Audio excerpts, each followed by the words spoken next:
దేవాదుల ప్రాజెక్టులో కడియం శ్రీహరి పాత్ర సున్నా అని మాజీ ఎమ్మెల్యే తాటికొండ రాజయ్య అన్నారు.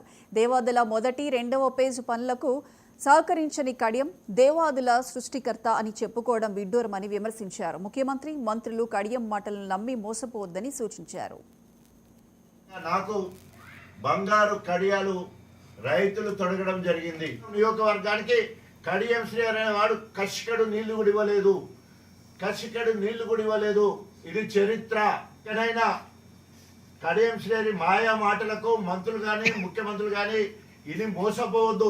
భయం గుప్పిట్లో పెట్టుకొని ఊరు బయట మొత్తం డైస్ పక్కనే వెళ్ళిపోయాడు. అక్కడి నుంచి తూతు మంత్రాన్ని వెళ్ళిపోయాడు. కడియం శ్రీహరి రేపు ఎన్నికల్లో లబ్ధి పొందాలనే ఉద్దేశం. పైకేమో మేకబోతు గంభీరత్వాన్ని ప్రదర్శిస్తున్నారు. ఇవాళ సిగ్గు శరం లేదు. ఇప్పటివరకు నేను టీవీలో చూస్తూ ఉంటే కడియం శ్రీహరి ఏదో విషయంలో మాట్లాడతాడు. కిందేమని పడుతుందంటే Kadiyam Srihari BRS MLA station Ghanpur అని పడతా ఉన్నది.